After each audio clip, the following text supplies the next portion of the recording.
বিসমিল্লাহির রহমানির রহিম। দয়াময় পরম দয়ালু আল্লাহর নামে। ইয়া আইয়ুহাল্লাযীনা আমানু আওফু বিল উকুদ أحلت لكم بهيمة الأنعام إلا ما يتلى عليكم غير محل الصيد وأنتم حرم إن الله يحكم ما يريد। হে মুমিনগণ, তোমরা অঙ্গীকার পূর্ণ করিবে যাহা তোমাদের নিকট বর্ণিত হইতেছে, তাহা ব্যতীত চতুষ্পদ আনআম তোমাদের জন্য হালাল করা হইল। তবে ইহরাম অবস্থায় শিকার করাকে বৈধ মনে করিবে না। নিশ্চয়ই আল্লাহ যাহা ইচ্ছা আদেশ করেন। ইয়া আইয়ুহাল্লাযীনা আমানু লা তুহিল্লু শাআইরাল্লাহ لا تحلوا شعائر الله ولا الشهر الحرام ولا الهدي ولا القلائد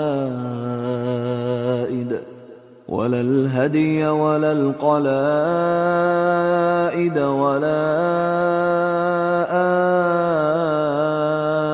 آمين البيت الحرام يبتغون فضلا من ربهم ورضوانا وإذا حللتم فاصطادوا ولا يجرمنكم شنآن قوم أن صدوكم عن المسجد الحرام أن تعتدوا وتعاونوا على البر والتقوى ولا تعاونوا على الإثم والعدوان واتقوا الله إن الله شديد العقاب। হে মুমিনগণ, আল্লাহর নিদর্শনের পবিত্র মাসের কুরবানির জন্য কাবায় প্রেরিত পশুর, গলায় পরানো চিহ্ন বিশিষ্ট পশুর এবং নিজ প্রতিপালকের অনুগ্রহ ও সন্তোষ লাভের আশায় পবিত্র গৃহ অভিমুখে যাত্রীদের পবিত্রতার অবমাননা করিবে না। যখন তোমরা ইহরাম মুক্ত হইবে তখন শিকার করিতে পারো। তোমাদেরকে মসজিদুল হারামে প্রবেশে বাধা দেওয়ার কারণে কোন সম্প্রদায়ের প্রতি বিদ্বেষ তোমাদেরকে যেন কখনোই সীমা লঙ্ঘনে প্ররোচিত না করে। সৎকর্ম ও তাকওয়ায় তোমরা পরস্পর প্রতিযোগিতা করিবে এবং পাপ ও সীমা লঙ্ঘনে একে অন্যের সহযোগিতা করিবে না। আল্লাহকে ভয় করিবে, নিশ্চয়ই আল্লাহ শাস্তিদানে কঠোর। حرمت عليكم الميتة والدم ولحم الخنزير وما أهل لغير الله به والمنخنقة والموقوذة والمتردية والنطيحة وما أكل السبع إلا ما ذكيتم وما ذبح على النصب وأن تستقسموا بالأزلام ذلكم فسق اليوم يئس الذين كفروا من دينكم فلا تخشوهم واخشون اليوم أكملت لكم دينكم وأتممت عليكم نعمتي ورضيت لكم الإسلام دينا فمن اضطر في مخمصة غير متجانف لإثم فإن الله غفور رحيم। তোমাদের জন্য হারাম করা হইয়াছে মৃত জন্তু, রক্ত, শুকুর মাংস, আল্লাহ ব্যতীত অপরের নামে জবেকৃত পশু আর শ্বাসরোধে মৃত্যু জন্তু, প্রহারে মৃত জন্তু, পতনে মৃত জন্তু, সিংহাঘাতে মৃত জন্তু এবং হিংস্র পশুতে খাওয়া জন্তু। তবে যাহা তোমরা জবে করিতে পারিয়াছ তাহা ব্যতীত, আর যাহা মূর্তি পূজার বেদির উপর বলি দেওয়া হয় তাহা এবং জুয়া তীর দ্বারা ভাগ্য নির্ণয় করা এই সব পাপ কাজ। আজ কাফিররা তোমাদের দ্বীনের বিরুদ্ধাচরণে হতাশ হইয়াছে। সুতরাং তাহাদেরকে ভয় করিও না, শুধু আমাকে ভয় করো। আজ তোমাদের জন্য তোমাদের দিন পূর্ণাঙ্গ করিলাম ও তোমাদের প্রতি আমার অনুগ্রহ সম্পূর্ণ করিলাম এবং ইসলামকে তোমাদের দিন মনোনীত করিলাম। তবে কেহ পাপের দিকে না ঝুঁকিয়া ক্ষুধার তাড়নায় বাধ্য হইলে তখন আল্লাহ তো ক্ষমাশীল, পরম দয়ালু। يسألونك ماذا أحل لهم قل أحل لكم الطيبات وما علمتم من الجوارح مكلبين تعلمونهن مما علمكم الله فكلوا مما أمسكن عليكم واذكروا اسم الله عليه واتقوا الله إن الله سريع الحساب। লোকে তোমাকে প্রশ্ন করে তাহাদের জন্য কি কি হালাল করা হইয়াছে। বলো, সমস্ত ভালো জিনিস তোমাদের জন্য হালাল করা হইয়াছে এবং শিকারী পশু পাখি যাদেরকে তোমরা শিকার শিক্ষা দিয়াছ, যেভাবে আল্লাহ তোমাদেরকে শিক্ষা দিয়াছেন, উহারা যাহা তোমাদের জন্য ধরিয়া আনে তাহা ভক্ষণ করিবে এবং ইহাতে আল্লাহর নাম নেবে আর আল্লাহকে ভয় করিবে। নিশ্চয়ই আল্লাহ হিসাব গ্রহণে অত্যন্ত তৎপর। اليوم أحل لكم الطيبات وطعام الذين أوتوا الكتاب حل لكم وطعامكم حل لهم والمحصنات من المؤمنات والمحصنات من الذين أوتوا الكتاب من قبلكم والمحصنات من الذين أوتوا الكتاب من قبلكم إذا آتيتموهن أجورهن محصنين غير مسافحين ولا متخذي أخدان ومن يكفر بالإيمان فقد حبط عمله وهو في الآخرة من الخاسرين। আজ তোমাদের জন্য সমস্ত ভালো জিনিস হালাল করা হইল। যাহাদেরকে কিতাব দেওয়া হইয়াছে তাহাদের খাদ্যদ্রব্য তোমাদের জন্য হালাল ও তোমাদের খাদ্যদ্রব্য তাহাদের জন্য হালাল। এবং মুমিন সচ্চরিত্রা নারী ও তোমাদের পূর্বে যাহাদেরকে কিতাব দেওয়া হইয়াছে তাহাদের সচ্চরিত্রা নারী তোমাদের জন্য বৈধ করা হইল, যদি তোমরা তাহাদের মাহর প্রদান করো বিবাহের জন্য, প্রকাশ্য ব্যভিচার অথবা গোপন প্রণয়নী গ্রহণের জন্য নয়। কেহ ঈমান প্রত্যাখ্যান করিলে তাহার কর্ম নিষ্ফল হইবে এবং সে আখিরাতে ক্ষতিগ্রস্তদের অন্তর্ভুক্ত হইবে। يا أيها الذين آمنوا إذا قمتم إلى الصلاة فاغسلوا وجوهكم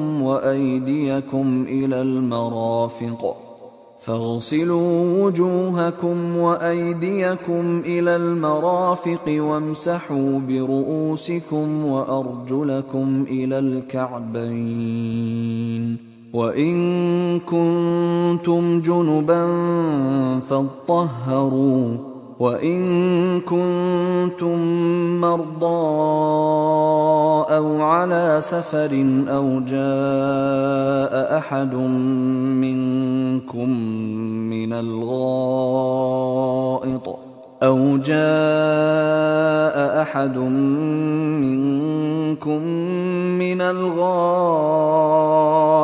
أو لامستم النساء فلم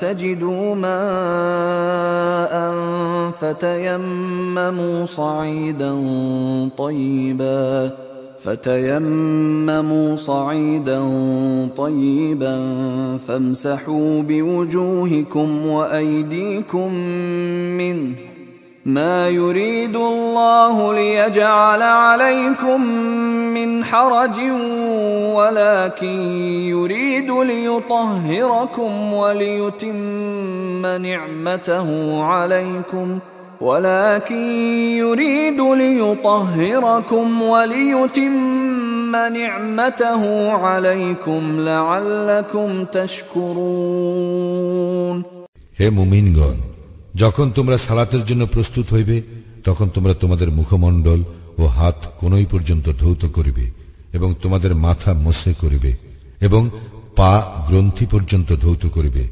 যদি তোমরা অপবিত্র থাকো তবে বিশেষভাবে পবিত্র হইবে।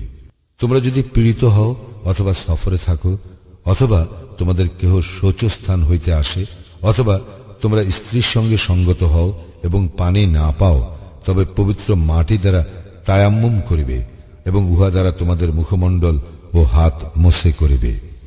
আল্লাহ তোমাদেরকে কষ্ট দিতে চান না, বরং তিনি তোমাদেরকে পবিত্র করিতে চান ও তোমাদের প্রতি তাহার অনুগ্রহ সম্পূর্ণ করিতে চান, যাতে তোমরা কৃতজ্ঞতা জ্ঞাপন করো।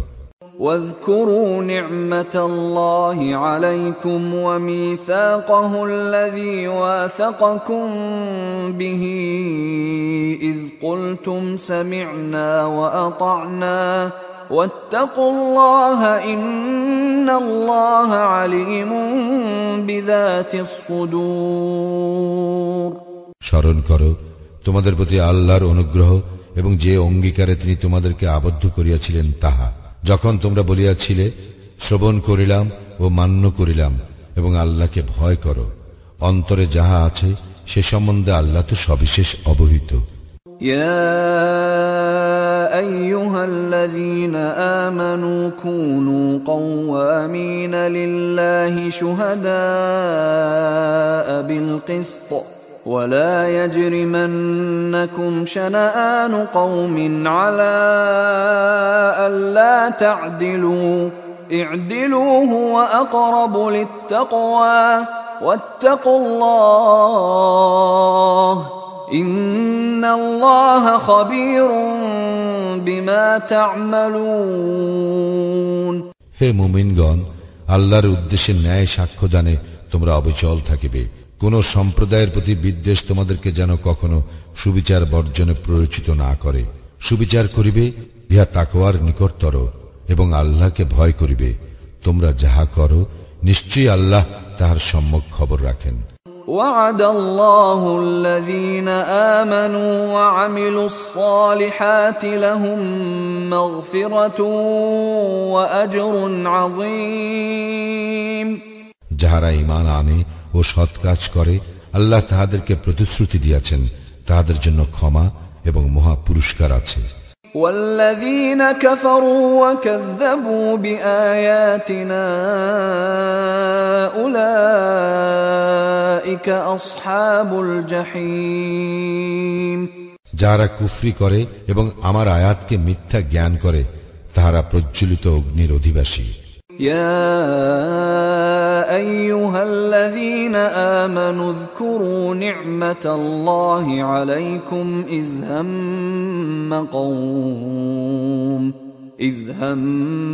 قوم أن يبسطوا إليكم أيديهم فكف أيديهم عنكم واتقوا الله وعلى الله فليتوكل المؤمنون হে মুমিনগণ, তোমাদের প্রতি আল্লাহর অনুগ্রহ স্মরণ করো যখন এক সম্প্রদায় তোমাদের বিরুদ্ধে হস্ত উত্তোলন করিতে চাহিয়াছিল, তখন আল্লাহ তাহাদের হাত তোমাদের দিক হইতে নিবৃত্ত করিয়াছিলেন এবং আল্লাহকে ভয় করো আর আল্লাহরই প্রতি মুমিনগণ নির্ভর করুক। ولقد أخذ الله ميثاق بني إسرائيل وبعثنا منهم 12 نقيبا وقال الله إني معكم لئن أقمتم الصلاة وآتيتم الزكاة وآمنتم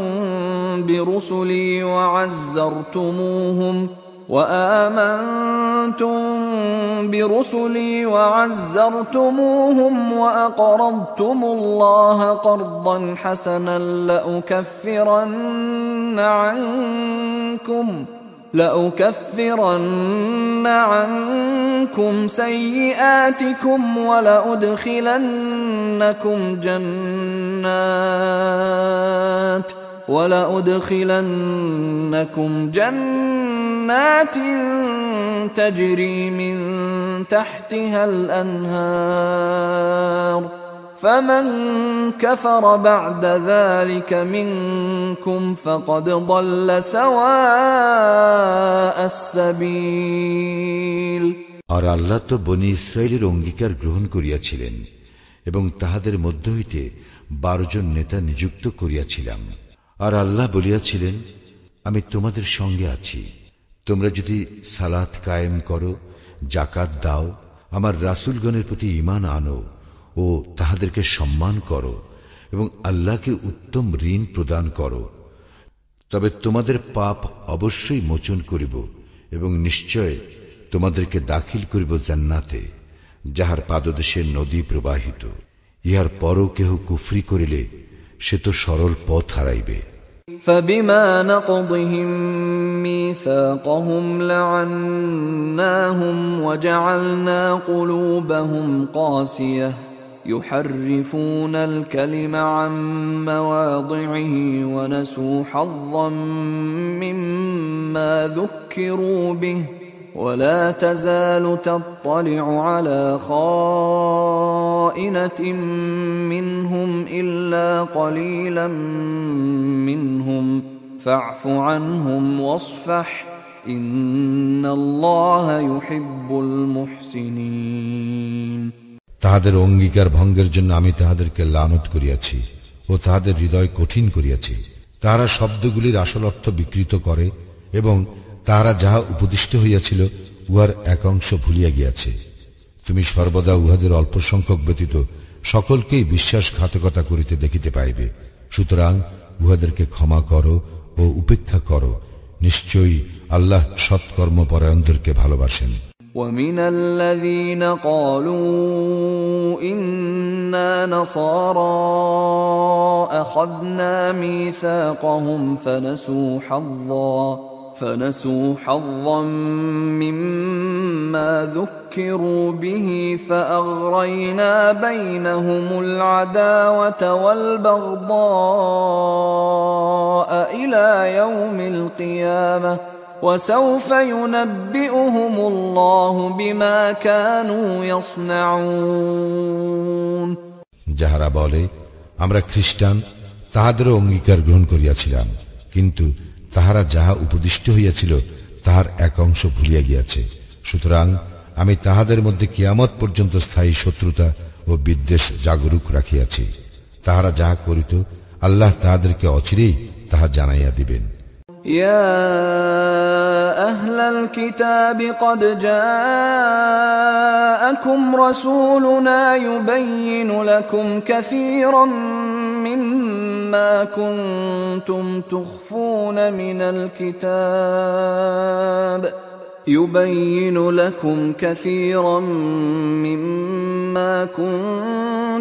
تخفون من الكتاب ويعفو عن كثير قد جاءكم من الله نور وكتاب مبين।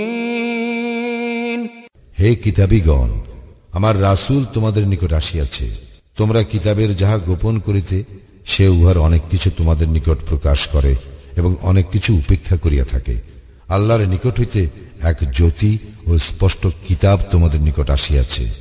يهدي به الله من اتبع رضوانه سبل السلام ويخرجهم من الظلمات إلى النور بإذنه ويهديهم إلى صراط مستقيم। যাহারা আল্লাহর সন্তুষ্টি লাভ করিতে চায়, ইহা দ্বারা তিনি তাহাদেরকে শান্তির পথে পরিচালিত করেন এবং নিজ অনুমতিক্রমে অন্ধকার হইতে বাহির করিয়া আলোর দিকে লইয়া যান এবং উহাদেরকে সরল পথে পরিচালিত করেন। لقد كفر الذين قالوا إن الله هو المسيح ابن مريم قل فمن يملك من الله شيئا إن أراد أن يهلك المسيح ابن مريم وأمه ومن في الأرض جميعا ولله ملك السماوات والأرض وما بينهما يخلق ما يشاء والله على كل شيء قدير। যাহারা বলে মারিয়াম তনয় মসিহ আল্লাহ, তাহারা তো কুফরি করিয়াছেই। বলো, আল্লাহ মারিয়াম তনয় মসিহ তাহার মাতা এবং দুনিয়ার সকলকে যদি ধ্বংস করিতে ইচ্ছা করেন তবে তাহাকে বাধা দিবার শক্তি কাহার আছে? আসমান ও জমিনের এবং ইহাদের মধ্যে যাহা কিছু আছে তাহার সার্বভৌমত্ব আল্লাহরই। তিনি যাহা ইচ্ছা সৃষ্টি করেন এবং আল্লাহ সর্ববিষয়ে সর্বশক্তিমান। وقالت اليهود والنصارى نحن أبناء الله وأحباؤه قل فلم يعذبكم بذنوبكم بل أنتم بشر ممن خلق يغفر لمن يشاء ويعذب من يشاء ولله ملك السماوات والأرض وما بينهما وإليه المصير। ইয়াহুদী ও খ্রিস্টানগণ বলে আমরা আল্লাহর পুত্র ও তাহার প্রিয়। বলো, তবে কেন তিনি তোমাদের পাপের জন্য তোমাদেরকে শাস্তি দেন? না, তোমরা মানুষ তাহাদেরই মতো যাহাদেরকে আল্লাহ সৃষ্টি করিয়াছেন। যাহাকে ইচ্ছা তিনি ক্ষমা করেন এবং যাহাকে ইচ্ছা তিনি শাস্তি দেন। আসমান ও জমিনের এবং ইহাদের মধ্যে যাহা কিছু আছে তাহার সার্বভৌমত্ব আল্লাহরই, আর প্রত্যাবর্তন তাহারই দিকে। يا أهل الكتاب قد جاءكم رسولنا يبين لكم على فترة من الرسل أن تقولوا ما جاءنا من بشير ولا نذير فقد جاءكم بشير ونذير والله على كل شيء قدير। হে কিতাবীগণ, রাসূল প্রেরণে বিরতির পর আমার রাসূল তোমাদের নিকট আসিয়াছে। সে তোমাদের নিকট স্পষ্ট ব্যাখ্যা করিতেছে, যাহাতে তোমরা বলিতে না পারো কোন সুসংবাদবাহী ও সতর্ককারী আমাদের নিকট আসে নাই। এখন তো তোমাদের নিকট একজন সুসংবাদদাতা ও সতর্ককারী আসিয়াছে। আল্লাহ সর্ববিষয়ে সর্বশক্তিমান। وَإِذْ قَالَ مُوسَى لِقَوْمِهِ يَا قَوْمِ اذْكُرُوا نِعْمَةَ اللَّهِ عَلَيْكُمْ إِذْ جَعَلَ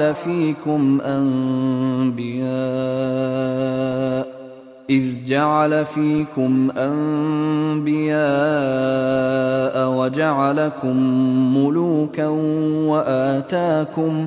وآتاكم ما لم يؤت أحدا من العالمين।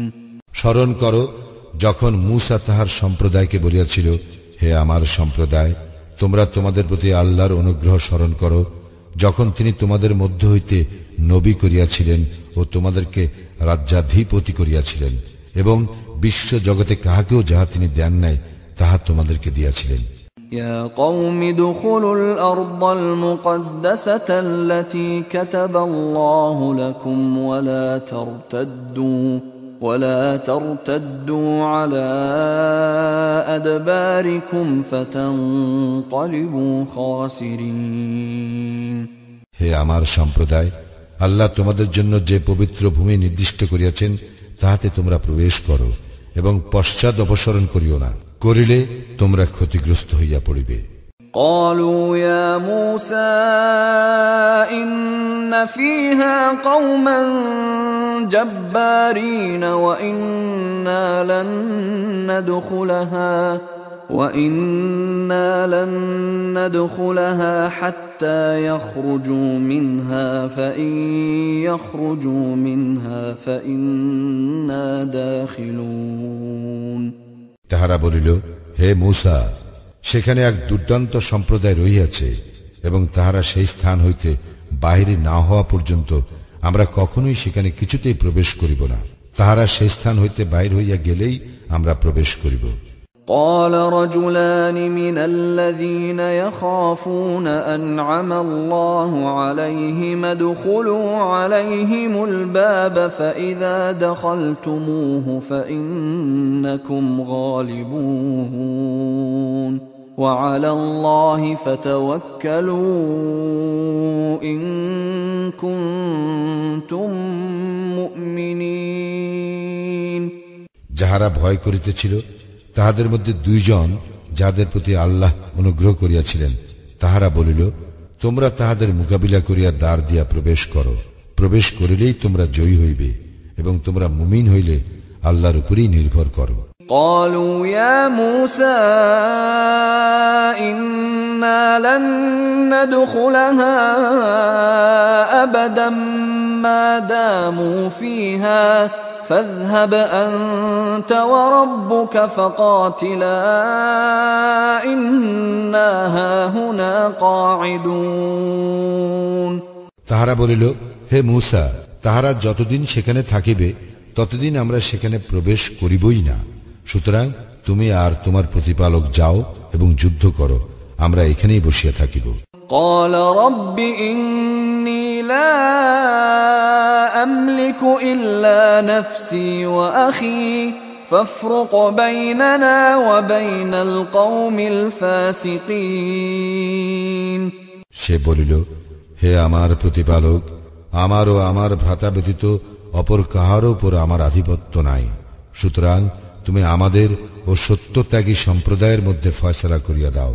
قال فإنها محرمة عليهم 40 سنة يتيهون في الأرض فلا تأس على القوم الفاسقين আল্লাহ বলিলেন, তবে ইহা 40 বৎসর তাহাদের জন্য নিষিদ্ধ রহিল, তাহারা পৃথিবীতে উদ্ভ্রান্ত হইয়া ঘুরিয়া বেড়াইবে। সুতরাং তুমি সত্যত্যাগী সম্প্রদায়ের জন্য দুঃখ করিও না। واتل عليهم نبأ ابني آدم بالحق إذ قربا قربانا فتقبل من أحدهما ولم يتقبل من الآخر قال لأقتلنك قال إنما يتقبل الله من المتقين আদমের দুই পুত্রের বৃত্তান্ত তুমি তাহাদেরকে যথাযথভাবে শোনাও। যখন তারা উভয়ে কুরবানি করিয়াছিল তখন একজনের কুরবানি কবুল হইল এবং অন্যজনের কবুল হইল না। সে বলিল, আমি তোমাকে হত্যা করিবই। অপরজন বলিল, অবশ্যই আল্লাহ মুত্তাকীদের কুরবানি কবুল করেন। لئن بسطت إلي يدك لتقتلني ما أنا بباسط يدي إليك لأقتلك إني أخاف الله رب العالمين আমাকে হত্যা করার জন্য তুমি হাত তুলিলেও তোমাকে হত্যা করার জন্য আমি হাত তুলিব না। আমি তো জগৎ সমূহের প্রতিপালক আল্লাহকে ভয় করি। إني أريد أن تبوء بإثمي وإثمك فتكون من أصحاب النار وذلك جزاء الظالمين তুমি আমার ও তোমার পাপের ভার বহন করো এবং দোজখবাসী হও, ইহাই আমি চাই এবং ইহা জালিমদের কর্মফল। فطوعت له نفسه قتل أخيه فقتله فأصبح من الخاسرين অতঃপর তাহার চিত্ত ভাতৃ হত্যায় তাহাকে উত্তেজিত করিল, ফলে সে তাহাকে হত্যা করিল, তাই সে ক্ষতিগ্রস্তদের অন্তর্ভুক্ত হইল। فبعث الله غرابا يبحث في الأرض ليريه كيف يواري سوءة أخيه قال يا ويلتى أعجزت أن أكون مثل هذا الغراب فأواري سوءة أخي فأصبح من النادمين অতঃপর আল্লাহ একটি কাক পাঠাইলেন যে তাহার ভ্রাতার শব্দ কিভাবে গোপন করা যায় তা দেখাইবার জন্য মাটি খনন করিতে লাগিল। সে বলিল, হায়, আমি কি এই কাকের মতো হইতে পারিলাম না, যাহাতে আমার ভ্রাতার শব্দ গোপন করিতে পারি? অতঃপর সে অনুতপ্ত হইল।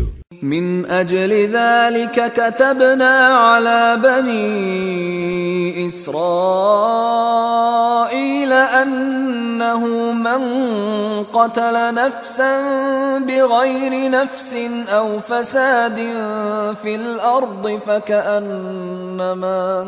فكأنما قتل الناس جميعا ومن أحياها فكأنما أحيا الناس جميعا ولقد جاءتهم رسلنا بالبينات ثم إن كثيرا منهم بعد ذلك في الأرض لمسرفون এই কারণেই বনী ইসরায়েলের প্রতি বিধান দিলাম যে নর হত্যা অথবা দুনিয়ায় ধ্বংসাত্মক কাজ করা হেতু ব্যতীত কেহ কাহাকে হত্যা করিলে সে যেন দুনিয়ার সকল মানুষকে হত্যা করিল, আর কেহ কাহারও প্রাণ রক্ষা করিলে সে যেন সকল মানুষের প্রাণ রক্ষা করিল। তাহাদের নিকট তো আমার রাসূলগণ স্পষ্ট প্রমাণ আনিয়াছিল, কিন্তু ইহার পরও তাহাদের অনেকে দুনিয়ায় সীমা লঙ্ঘনকারী রহিয়া গেল। إنما جزاء الذين يحاربون الله ورسوله ويسعون في الأرض فسادا أن يقتلوا أو يصلبوا أو تقطع أيديهم وأرجلهم من خلاف أو ينفوا من الأرض ذلك لهم خزي في الدنيا ولهم في الآخرة عذاب عظيم যাহারা আল্লাহ ও তাহার রাসূলের বিরুদ্ধে যুদ্ধ করে এবং দুনিয়ায় ধ্বংসাত্মক কাজ করিয়া বেড়ায়, ইহাই তাহাদের শাস্তি যে তাহাদেরকে হত্যা করা হইবে অথবা ক্রুশবিদ্ধ করা হইবে অথবা বিপরীত দিক হইতে তাহাদের হাত ও পা কাটিয়া ফেলা হইবে অথবা তাহাদেরকে দেশ হইতে নির্বাসিত করা হইবে। দুনিয়ায় ইহাই তাহাদের লাঞ্ছনা ও পরকালে তাহাদের জন্য মহা শাস্তি রইয়াছে। إلا الذين تابوا من قبل أن تقدروا عليهم فاعلموا أن الله غفور رحيم তবে তোমাদের আয়াত্তাধীনে আসিবার পূর্বে যাহারা তওবা করিবে তাহাদের জন্য নয়, সুতরাং জানিয়া রাখো আল্লাহ অবশ্যই ক্ষমাশীল, পরম দয়ালু। يا أيها الذين آمنوا اتقوا الله وابتغوا إليه الوسيلة وجاهدوا في سبيله لعلكم تفلحون হে মুমিনগণ, আল্লাহকে ভয় করো, তাহার নৈকট্য লাভের উপায় অন্বেষণ করো ও তাহার পথে সংগ্রাম করো, যাহাতে তোমরা সফল কাম হইতে পারো। إن الذين كفروا لو أن لهم ما في الأرض جميعا ومثله معه ليفتدوا به من عذاب يوم القيامة ما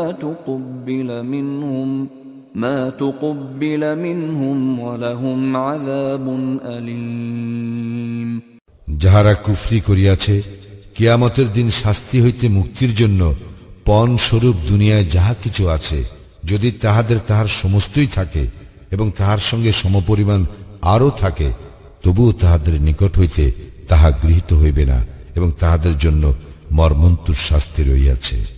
يريدون أن يخرجوا من النار وما هم بخارجين منها ولهم عذاب مقيم তারা দোজখ হইতে বাহির হইতে চাইবে, কিন্তু তাহারা উহা হইতে বাহির হইবার নয়, এবং তাহাদের জন্য স্থায়ী শাস্তি রহিয়াছে। والسارق والسارقة فاقطعوا أيديهما جزاء بما كسبا نكالا من الله والله عزيز حكيم পুরুষ চোর এবং নারী চোর, তাহাদের হস্তচ্ছেদন করো, ইহা তাহাদের কৃতকর্মের ফল, এবং আল্লাহর পক্ষ হইতে দৃষ্টান্তমূলক দণ্ড। আল্লাহ পরাক্রমশালী, প্রজ্ঞাময়।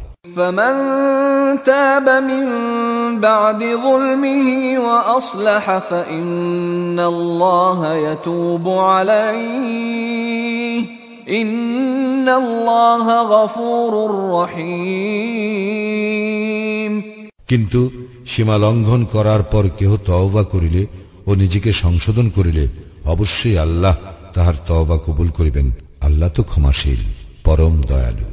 ألم تعلم أن الله له ملك السماوات والأرض يعذب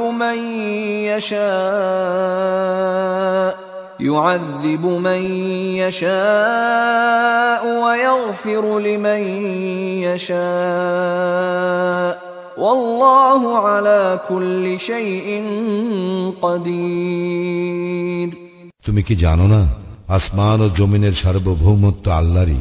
যাহাকে ইচ্ছা তিনি শাস্তি দেন, আর যাহাকে ইচ্ছা তিনি ক্ষমা করেন, এবং আল্লাহ সর্ববিষয়ে শক্তিমান। يا أيها الرسول لا يحزنك الذين يسارعون في الكفر من الذين قالوا آمنا بأفواههم ولم تؤمن قلوبهم ومن الذين هادوا سماعون للكذب سماعون لقوم آخرين لم يأتوك يحرفون الكلم من بعد مواضعه يقولون إن أوتيتم هذا فخذوه وإن لم تؤتوه فاحذروا ومن يرد الله فتنته فلن تملك له من الله شيئا أولئك الذين لم يرد الله أن يطهر قلوبهم لهم في الدنيا خزي ولهم في الآخرة عذاب عظيم হে রাসূল, তোমাকে যেন দুঃখ না দেয় যাহারা কুফরির দিকে দ্রুত ধাবিত হয়, যাহারা মুখে বলে ঈমান আনিয়াছি, অথচ তাদের অন্তর ঈমান আনে না, এবং ইয়াহুদীদের মধ্যে যাহারা অসত্য শ্রবণে তৎপর, তোমার নিকট আসে না এমন এক ভিন্ন দলের পক্ষে যাহারা কান পাতিয়া থাকে। শব্দগুলি যথাযথ সুবিন্যস্ত থাকার পরও তাহারা সেগুলির অর্থ বিকৃত করে। তাহারা বলে, এই প্রকার বিধান দিলে গ্রহণ করিও এবং উহা না দিলে বর্জন করিও, এবং আল্লাহ যাহার পথচ্যুতি চান তাহার জন্য আল্লাহর নিকট তোমার কিছুই করিবার নাই। তাহাদের হৃদয়কে আল্লাহ বিশুদ্ধ করিতে চান না। তাহাদের জন্য আছে দুনিয়ার লাঞ্ছনা, আর আখিরাতে রহিয়াছে তাহাদের জন্য মহা শাস্তি। سماعون للكذب أكالون للسحت فإن جاءوك فاحكم بينهم أو أعرض عنهم وإن تعرض عنهم فلن يضروك شيئا وإن حكمت فاحكم بينهم بالقسط إن الله يحب المقسطين তাহারা মিথ্যা শ্রবণে অত্যন্ত আগ্রহশীল এবং অবৈধ ভক্ষণে অত্যন্ত আসক্ত। তাহারা যদি তোমার নিকট আসে তবে তাহাদের বিচার নিষ্পত্তি করিও অথবা তাহাদেরকে উপেক্ষা করিও। তুমি যদি তাহাদেরকে উপেক্ষা করো তবে তাহারা তোমার কোনো ক্ষতি করিতে পারিবে না, আর যদি বিচার নিষ্পত্তি করো তবে তাহাদের মধ্যে ন্যায় বিচার করিও। নিশ্চয়ই আল্লাহ ন্যায় পরায়ণদের ভালোবাসেন। وكيف يحكمونك وعندهم التوراة فيها حكم الله ثم يتولون من بعد ذلك وما أولئك بالمؤمنين তাহারা তোমার উপর কিরূপে বিচারভার ন্যস্ত করিবে, অথচ তাহাদের নিকট রহিয়াছে তাওরাত, যাহাতে আল্লাহর আদেশ আছে। ইহার পরও তাহারা মুখ ফিরাইয়া নেয় এবং উহারা মুমিন নয়। ইন্না আনজালনাত তাওরাতা ফীহা হুদাও ওয়া নূর يحكم بها النبيون الذين أسلموا للذين هادوا والربانيون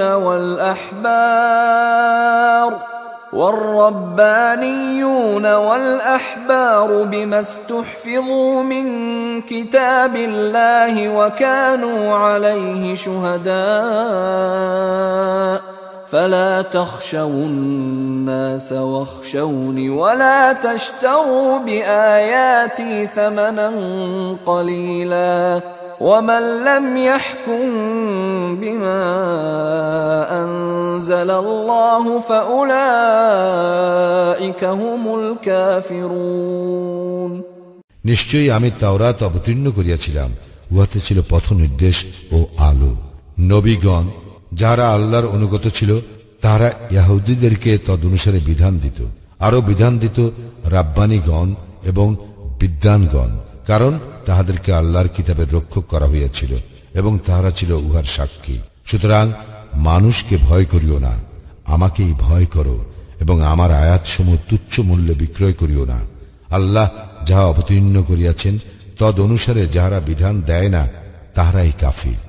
وكتبنا عليهم فيها أن النفس بالنفس والعين بالعين والأنف بالأنف والأذن بالأذن والسن بالسن والجروح قصاص فمن تصدق به فهو كفارة له ومن لم يحكم بما أنزل الله فأولئك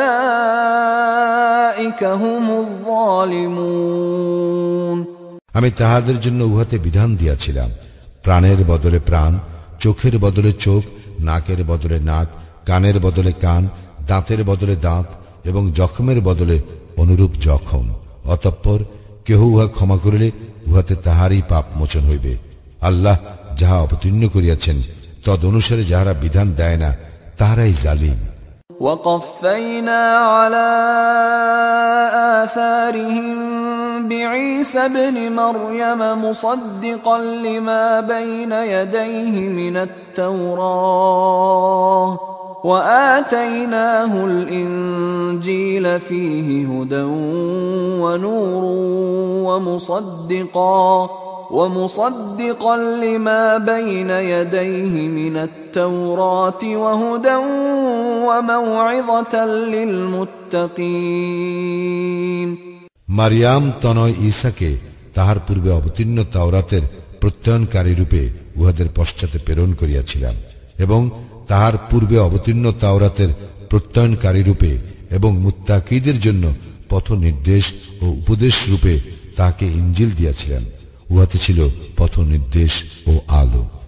وَلْيَحْكُمْ أَهْلُ الْإِنْجِيلِ بِمَا أَنزَلَ اللَّهُ فِيهِ وَمَنْ لَمْ يَحْكُمْ بِمَا أَنزَلَ اللَّهُ فَأُولَئِكَ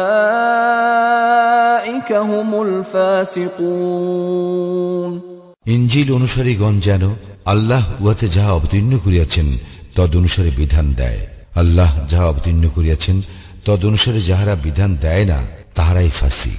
وَأَنزَلْنَا إِلَيْكَ الْكِتَابَ بِالْحَقِّ مُصَدِّقًا لِمَا بَيْنَ يَدَيْهِ مِنَ الْكِتَابِ وَمُهَيْمِنًا عَلَيْهِ فاحكم بينهم بما أنزل الله ولا تتبع أهواءهم عما جاءك من الحق لكل جعلنا منكم شرعة ومنهاجا ولو شاء الله لجعلكم أمة واحدة ولكن ليبلوكم فيما آتاكم فاستبقوا الخيرات إلى الله مرجعكم جميعا فينبئكم بما كنتم فيه تختلفون আমি তোমার প্রতি সত্য সহ কিতাব অবতীর্ণ করিয়াছি ইহার পূর্বে অবতীর্ণ কিতাবের প্রত্যয়নকারী ও সংরক্ষক রূপে। সুতরাং আল্লাহ যাহা অবতীর্ণ করিয়াছেন তদ অনুসারে তুমি তাহাদের বিচার নিষ্পত্তি করিও এবং যে সত্য তোমার নিকট আসিয়াছে তাহা ত্যাগ করিয়া তাহাদের খেয়াল খুশির অনুসরণ করিও না। তোমাদের প্রত্যেকের জন্য শরিয়াত ও স্পষ্ট পথ নির্ধারণ করিয়াছি। ইচ্ছা করিলে আল্লাহ তোমাদেরকে এক জাতি করিতে পারিতেন, কিন্তু তিনি তোমাদেরকে যাহা দিয়াছেন তদ্বারা তোমাদেরকে পরীক্ষা করিতে চান। সুতরাং সৎকর্মে তোমরা প্রতিযোগিতা করো, আল্লাহর দিকেই তোমাদের সকলের প্রত্যাবর্তন। অতঃপর তোমরা যে বিষয়ে মতভেদ করিতেছিলে সে সম্বন্ধে তিনি তোমাদেরকে অবহিত করিবেন। وأنحكم بينهم بما أنزل الله ولا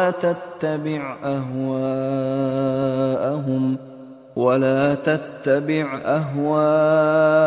أهواءهم واحذرهم أن يفتنوك عن بعض ما أنزل الله إليك فإن تولوا فاعلم أنما يريد الله أن يصيبهم ببعض ذنوبهم وإن كثيرا من الناس لفاسقون কিতাব অবতীর্ণ করিয়াছি যাহাতে তুমি আল্লাহ যাহা অবতীর্ণ করিয়াছেন তদ অনুযায়ী তাহাদের বিচার নিষ্পত্তি করো, তাহাদের খেয়াল খুশির অনুসরণ না করো এবং তাহাদের সম্বন্ধে সতর্ক হও, যাহাতে আল্লাহ যাহা তোমার প্রতি অবতীর্ণ করিয়াছেন উহারা তাহার কিছু হইতে তোমাকে বিচ্যুত না করে।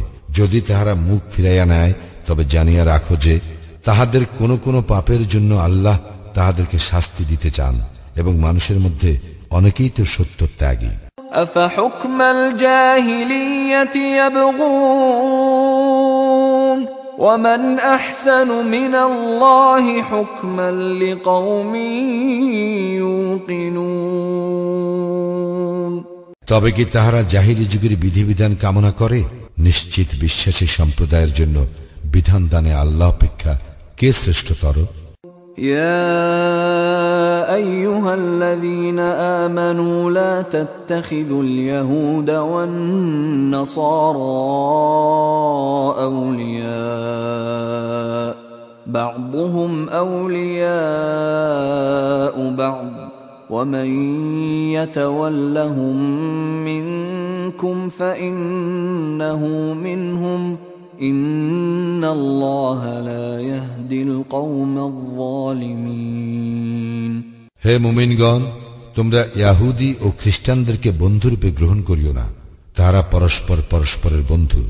তোমাদের মধ্যে কেহ তাহাদেরকে বন্ধুরূপে গ্রহণ করিলে সে তাহাদেরই একজন হইবে। নিশ্চয়ই আল্লাহ জালিম সম্প্রদায়কে সৎপথে পরিচালিত করেন না।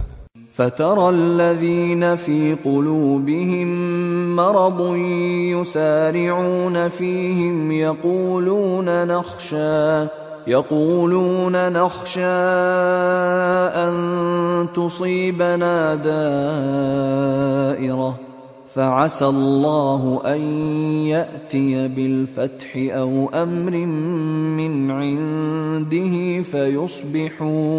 فيصبحوا على ما أسروا في أنفسهم نادمين এবং যাহাদের অন্তঃকরণে ব্যাধি রহিয়াছে তুমি তাহাদেরকে সত্তর তাহাদের সঙ্গে মিলিত হইতে দেখিবে এই বলিয়া আমাদের আশঙ্কা হয় আমাদের ভাগ্য বিপর্যয় ঘটিবে। হয়তো আল্লাহ বিজয় অথবা তাহার নিকটিতে এমন কিছু দিবেন যাতে তাহারা তাহাদের অন্তরে যা গোপন রাখিয়াছিল তজ্জন্য অনুতপ্ত হইবে। وَيَقُولُ الَّذِينَ آمَنُوا أَهَؤُلَاءِ الَّذِينَ أَقْسَمُوا بِاللَّهِ جَهْدَ أَيْمَانِهِمْ إِنَّهُمْ لَمَعَكُمْ حَبِطَتْ أَعْمَالُهُمْ فَأَصْبَحُوا خَاسِرِينَ। এবং মুমিনগণ বলিবে, ইহারাই কি তাহারা যারা আল্লাহর নামে দৃঢ়ভাবে শপথ করিয়াছিল যে তাহারা তোমাদের সঙ্গেই আছে, তাদের কাজ নিষ্ফল হইয়াছে, ফলে তাহারা ক্ষতিগ্রস্ত হইয়াছে। ইয়া আইয়ুহাল্লাযীনা আমানু মান ইয়ারতাদ্দা মিনকুম আন দীনিহি ফাসাউফা ইয়াতি আল্লাহু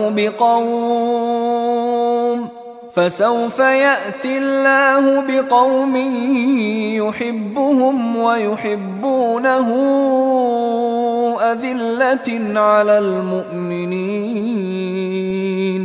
أذلة على المؤمنين أعزة على الكافرين يجاهدون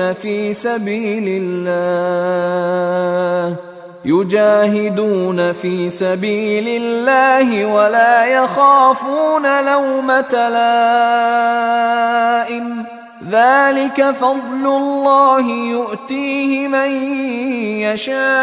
يشاء والله واسع عليم। হে মুমিনগণ, তোমাদের মধ্যে কেহ দ্বীন হইতে ফিরিয়া গেলে নিশ্চয়ই আল্লাহ এমন এক সম্প্রদায় আনিবেন যাহাদেরকে তিনি ভালোবাসিবেন এবং যাহারা তাহাকে ভালোবাসিবে। তাহারা মুমিনদের প্রতি কোমল ও কাফিরদের প্রতি কঠোর হইবে। তাহারা আল্লাহর পথে জিহাদ করিবে এবং কোন নিন্দুকের নিন্দার ভয় করিবে না। ইহা আল্লাহর অনুগ্রহ, যাহাকে ইচ্ছা তিনি দান করেন এবং আল্লাহ প্রাচুর্যময় সর্বজ্ঞ।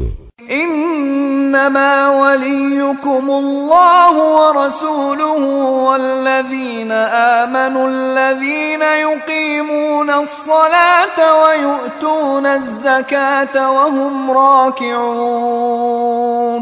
তোমাদের বন্ধু তো আল্লাহ, তাহার রাসূল ও মুমিনগণ, যারা বিনীত হইয়া সালাত কায়েম করে ও যাকাত দেয়। ومن يتول الله ورسوله والذين آمنوا فإن حزب الله هم الغالبون। কেহ আল্লাহ, তাহার রাসূল এবং মুমিনদেরকে বন্ধুরূপে গ্রহণ করিলে আল্লাহর দলই তো বিজয়ী হইবে। يا أيها الذين آمنوا لا تتخذوا الذين اتخذوا دينكم هزوا ولعبا من الذين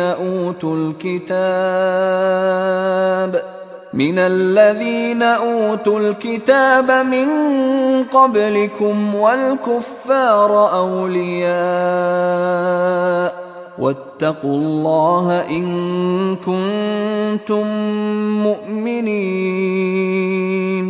হে মুমিনগণ, তোমাদের পূর্বে যাহাদেরকে কিতাব দেওয়া হইয়াছে তাহাদের মধ্যে যাহারা তোমাদের দিনকে হাসি তামাশা ও ক্রীড়ার বস্তুরূপে গ্রহণ করে তাহাদেরকে ও কাফিরদেরকে তোমরা বন্ধুরূপে গ্রহণ করিও না, এবং যদি তোমরা মুমিন হও তবে আল্লাহকে ভয় করো। وَإِذَا نَادَيْتُمْ إِلَى الصَّلَاةِ اتَّخَذُوهَا هُزُوًا وَلَعِبًا ذَلِكَ بِأَنَّهُمْ قَوْمٌ لَا يَعْقِلُونَ। তোমরা যখন সালাতের জন্য আহ্বান করো তখন তাহারা উহাকে হাসি তামাশা ও ক্রীড়ার বস্তুরূপে গ্রহণ করে। ইহা এই হেতু যে তারা এমন এক সম্প্রদায় যাদের বোধ শক্তি নাই। قل يا أهل الكتاب هل تنقمون منا إلا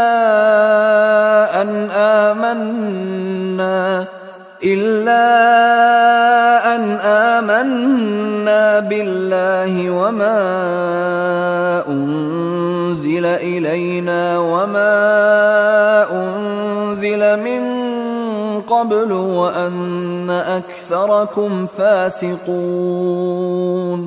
বলো, হে কিতাবীগণ, একমাত্র এই কারণেই না তোমরা আমাদের প্রতি শত্রুতা পোষণ করো যে আমরা আল্লাহ ও আমাদের প্রতি যাহা অবতীর্ণ হইয়াছে এবং যাহা পূর্বে অবতীর্ণ হইয়াছে তাহাতে আমরা ঈমান আনিয়াছি এবং তোমাদের অধিকাংশই তো ফাসিক।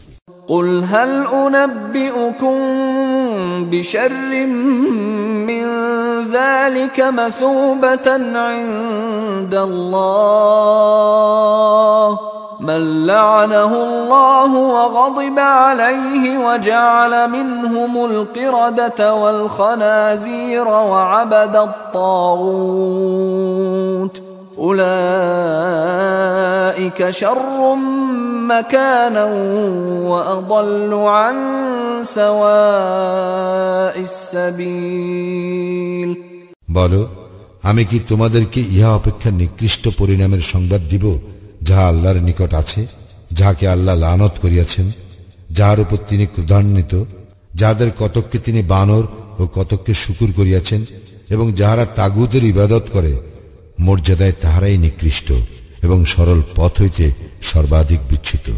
وَإِذَا جَاءُوكُمْ قَالُوا آمَنَّا وَقَدْ دَخَلُوا بِالْكُفْرِ وَهُمْ قَدْ خَرَجُوا بِهِ وَاللَّهُ أَعْلَمُ بِمَا كَانُوا يَكْتُمُونَ তারা যখন তোমাদের নিকট আসে তখন বলে, আমরা ঈমান আনিয়াছি, কিন্তু তাহারা কুফর লইয়াই প্রবেশ করে এবং উহা লইয়াই বাহির হইয়া যায়। তাহারা যাহা গোপন করে আল্লাহ তাহা বিশেষভাবে অবহিত।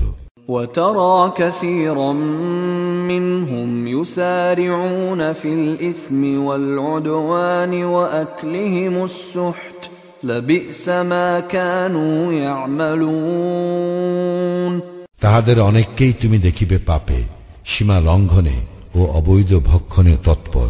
তাহারা যাহা করে নিশ্চয়ই তাহা নিকৃষ্ট।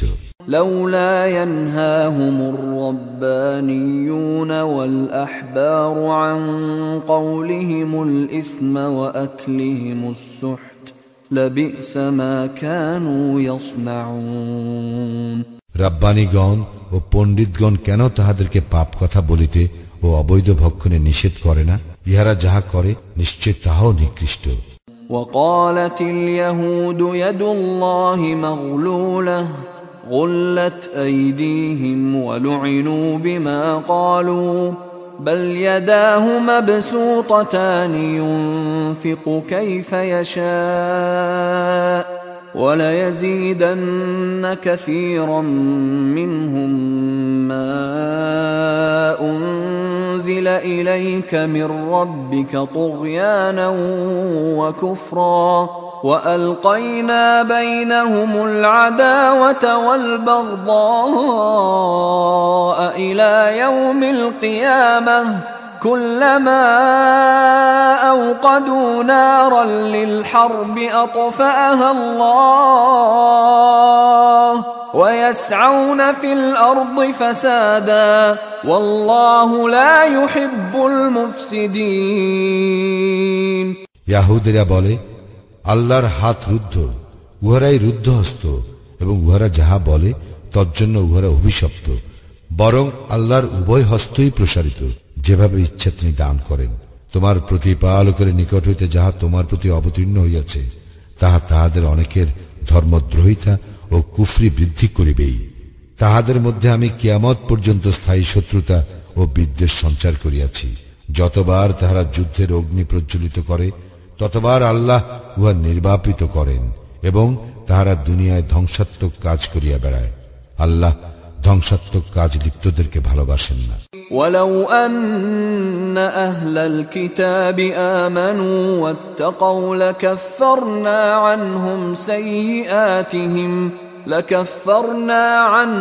سيئاتهم ولأدخلناهم جنات النعيم কিতাবীগণ যদি ঈমান আনিত ও ভয় করিত তাহা হইলে আমি তাহাদের দোষ অবশ্যই অপনোদন করিতাম এবং তাহাদেরকে সুখময় জান্নাতে দাখিল করিতাম।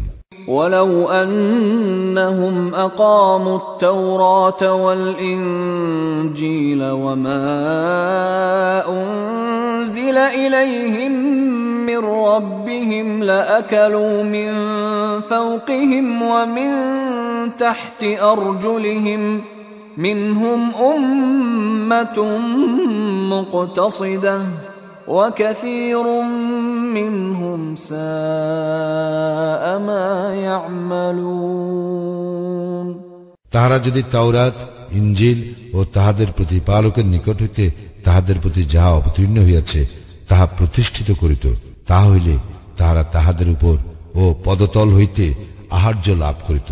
তাহাদের মধ্যে একদল রহিয়াছে যাহারা মধ্যপন্থী, কিন্তু তাহাদের অধিকাংশ যাহা করে তাহা নিকৃষ্ট। يا أيها الرسول بلغ ما أنزل إليك من ربك وإن لم تفعل فما بلغت رسالته والله يعصمك من الناس إن الله لا يهدي القوم الكافرين হে রাসূল, তোমার প্রতিপালকের নিকট হইতে তোমার প্রতি যাহা অবতীর্ণ হইয়াছে তাহা প্রচার করো। যদি না করো তবে তো তুমি তাহার বার্তা প্রচার করিলে না। আল্লাহ তোমাকে মানুষ হইতে রক্ষা করিবেন। নিশ্চয় আল্লাহ কাফির সম্প্রদায়কে সৎপথে পরিচালিত করেন না। قل يا أهل الكتاب لستم على شيء حتى تقيموا التوراة والإنجيل وما أنزل إليكم من ربكم وليزيدن كثيرا منهم ما أنزل إليك من ربك طغيانا وكفرا فلا تأس على القوم الكافرين বলো, হে কিতাবীগণ, তাওরাত ইনজিল ও যাহা তোমাদের প্রতিপালকের নিকট হইতে তোমাদের প্রতি অবতীর্ণ হয়েছে তোমরা তাহা প্রতিষ্ঠিত না করা পর্যন্ত তোমাদের কোনো ভিত্তি নাই।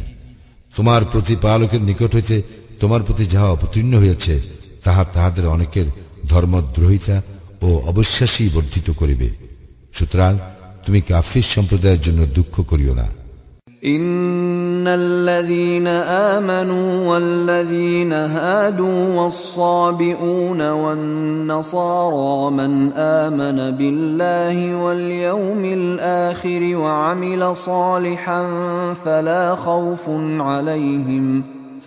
خوف عليهم ولا هم يحزنون মুমিনগণ, ইয়াহুদীগণ, সাবিগণ ও খ্রিস্টানগণের মধ্যে কেহ আল্লাহ ও আখিরাতে ঈমান আনিলে এবং সৎ কাজ করিলে তাহাদের কোনো ভয় নাই এবং তাহারা দুঃখিত হইবে না। لقد أخذنا ميثاق بني إسرائيل وأرسلنا إليهم رسلا كلما جاءهم رسول بما لا تهوى أنفسهم فريقا كذبوا وفريقا يقتلون আমি বনী ইসরায়েলের নিকট হইতে অঙ্গীকার গ্রহণ করিয়াছিলাম ও তাহাদের নিকট রাসূল প্রেরণ করিয়াছিলাম। যখনই কোন রাসূল তাহাদের নিকট এমন কিছু আনে যা তাহাদের মনঃপুত নয়, তখনই তাহারা কতককে মিথ্যাবাদী বলে ও কতককে হত্যা করে। وحسبوا ألا تكون فتنة فعموا وصموا ثم تاب الله عليهم ثم عموا وصموا كثير منهم والله بصير بما يعملون তাহারা মনে করিয়াছিল তাহাদের কোনো শাস্তি হইবে না, ফলে তাহারা অন্ধ ও বধির হইয়া গিয়াছিল। অতঃপর আল্লাহ তাহাদের প্রতি ক্ষমাশীল হইয়াছিলেন। পুনরায় তাহাদের অনেকেই অন্ধ ও বধির হইয়াছিল। তাহারা যাহা করে আল্লাহ তাহার সম্যক দ্রষ্টা। لقد كفر الذين قالوا إن الله هو المسيح ابن مريم وقال المسيح يا بني إسرائيل اعبدوا الله ربي وربكم إنه من يشرك بالله فقد حرم الله عليه الجنة ومأواه النار وما للظالمين من أنصار যাহারা বলে আল্লাহই মারিয়াম তনয় মসি, তাহারা তো কুফরি করিয়াছে। অথচ মসি বলিয়াছিল, হে বনি ইসরাইল, তোমরা আমার প্রতিপালক ও তোমাদের প্রতিপালক আল্লাহর ইবাদত করো। কেউ আল্লাহর শরীক করিলে আল্লাহ তাহার জন্য জান্নাত অবশ্যই নিষিদ্ধ করিবেন এবং তাহার আবাস জাহান্নাম। জালিমদের জন্য কোনো সাহায্যকারী নাই। لقد كفر الذين قالوا إن الله ثالث ثلاثة وما من إله إلا إله واحد وإن لم ينتهوا عما يقولون ليمسن الذين كفروا منهم عذاب أليم যাহারা বলে আল্লাহ তো তিনের মধ্যে একজন, তাহারা তো কুফরি করিয়াছে, যদিও এক ইলাহ ব্যতীত অন্য কোন ইলাহ নাই। তাহারা যাহা বলে তাহা হইতে নিবৃত্ত না হইলে তাহাদের মধ্যে যাহারা কুফরি করিয়াছে তাহাদের উপর অবশ্যই মর্মন্তুদ শাস্তি আপতিত হইবেই। أفلا يتوبون إلى الله ويستغفرونه والله غفور رحيم তবে কি তাহারা আল্লাহর দিকে প্রত্যাবর্তন করিবে না ও তাহার নিকট ক্ষমা প্রার্থনা করিবে না? আল্লাহ তো ক্ষমাশীল, পরম দয়ালু। ما المسيح ابن مريم إلا رسول قد خلت من قبله الرسل وأمه صديقة كانا يأكلان الطعام انظر كيف نبين لهم الآيات ثم انظر أنا يؤفكون মারিয়াম তনয় মসিত কেবল একজন রাসূল, তাহার পূর্বে বহু রাসূলগত হইয়াছে এবং তাহার মাতা পরম সত্যনিষ্ঠ ছিল। তারা উভয়ে খাদ্যাহার করিত। দেখো আমি উহাদের জন্য আয়াতসমূহ কিরূপ বিশদভাবে বর্ণনা করি, আরো দেখো উহারা কিভাবে সত্য বিমুখ হয়। قل أتعبدون من دون الله ما لا يملك لكم ضرا ولا نفعا والله هو السميع العليم বলো, তোমরা কি আল্লাহ ব্যতীত এমন কিছুর ইবাদত করো তোমাদের ক্ষতি বা উপকার করার কোনো ক্ষমতা যাহার নাই? আল্লাহ সর্বশ্রোতা, সর্বজ্ঞ। قل يا أهل الكتاب لا تغلوا في دينكم غير الحق ولا تتبعوا أهواء قوم قد ضلوا من قبل وأضلوا كثيرا وضلوا عن سواء السبيل বলো, হে কিতাবীগণ, তোমরা তোমাদের দ্বীন সম্বন্ধে অন্যায় বাড়াবাড়ি করিও না, এবং যে সম্প্রদায় ইতিপূর্বে পথভ্রষ্ট হইয়াছে, অনেককে পথভ্রষ্ট করিয়াছে ও সরল পথ হইতে বিচ্যুত হইয়াছে, তাহাদের খেয়াল খুশির অনুসরণ করিও না। لعن الذين كفروا من بني إسرائيل على لسان داود وعيسى بن مريم ذلك بما عصوا وكانوا يعتدون বনি ইসরায়েলের মধ্যে যাহারা কুফরি করিয়াছিল তাহারা দাউদ ও মারিয়াম তনয় কর্তৃক অভিশপ্ত হইয়াছিল, ইহা এই হেতু যে তাহারা ছিল অবাধ্য ও সীমা লঙ্ঘনকারী। كانوا لا يتناهون عن منكر فعلوه لبئس ما كانوا يفعلون তারা যেসব গর্হিত কাজ করিত উহা হইতে তাহারা একে অন্যকে বারণ করিত না। তাহারা যাহা করিত তা কতই না নিকৃষ্ট। ترى كثيرا منهم يتولون الذين كفروا لبئس ما قدمت لهم أنفسهم أن سخط الله عليهم وفي العذاب هم خالدون। তাদের অনেককে তুমি কাফিরদের সঙ্গে বন্ধুত্ব করিতে দেখিবে, কত নিকৃষ্ট তাদের কৃতকর্ম, যে কারণে আল্লাহ তাদের উপর ক্রোধান্বিত হইয়াছেন, তাদের শাস্তি ভোগ স্থায়ী হইবে। ولو كانوا يؤمنون بالله والنبي وما أنزل إليه ما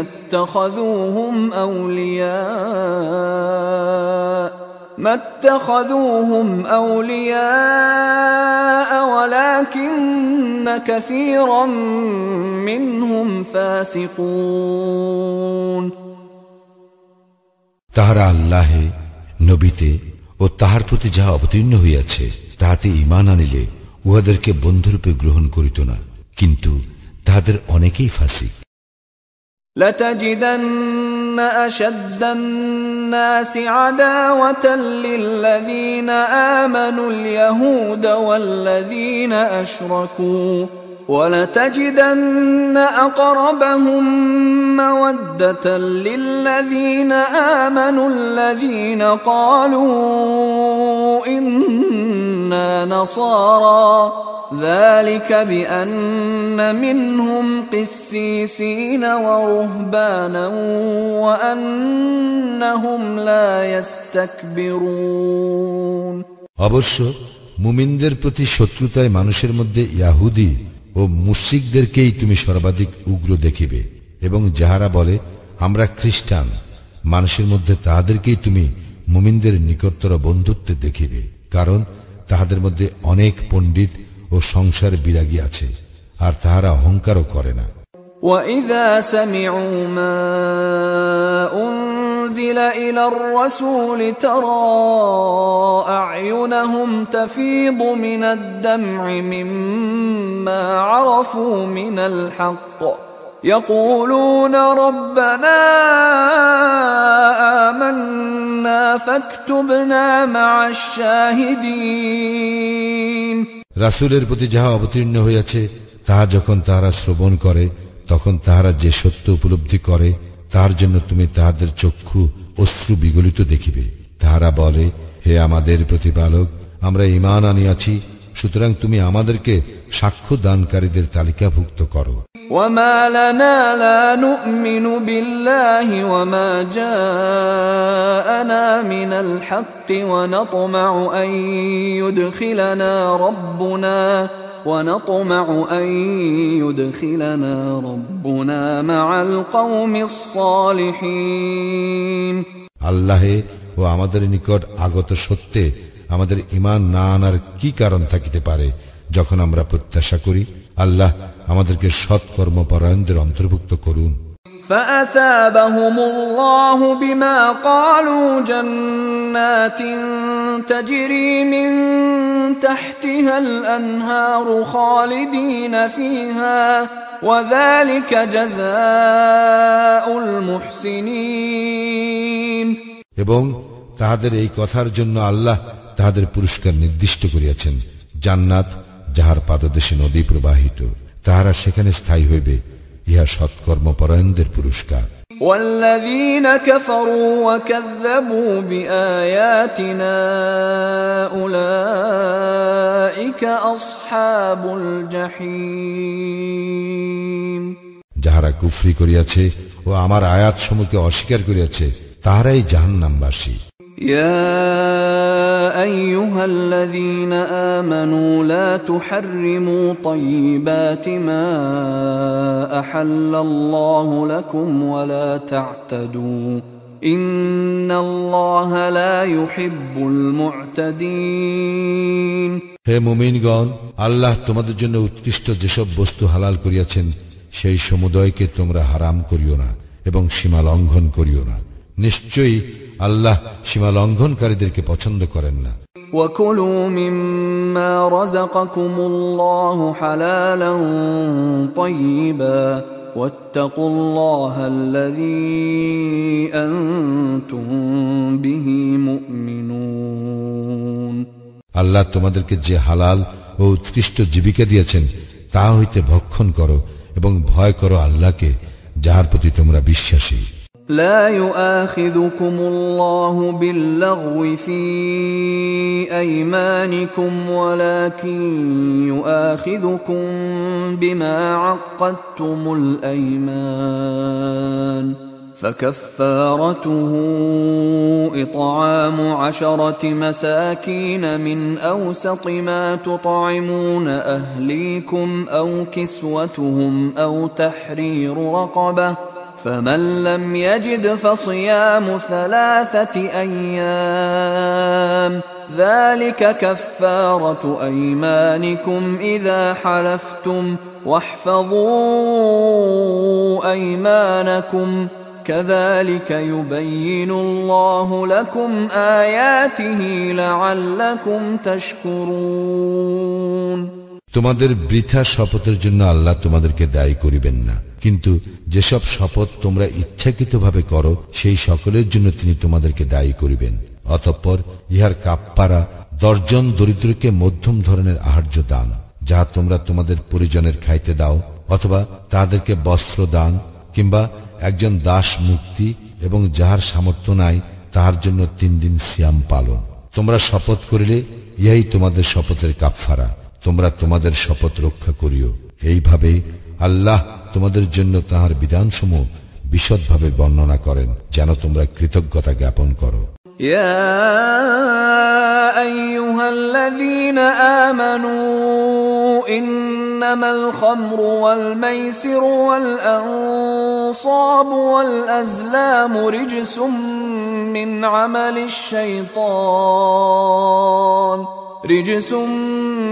عمل الشيطان فاجتنبوه لعلكم تفلحون হে মুমিনগণ, মদ, জুয়া, মূর্তি পূজার বেদী ও ভাগ্য নির্ণায়ক স্বর ভিন্ন বস্তু শয়তানের কাজ। সুতরাং তোমরা উহা বর্জন করো, যাহাতে তোমরা সফল কাম হইতে পারো। إنما يريد الشيطان أن يوقع بينكم العداوة والبغضاء في الخمر والميسر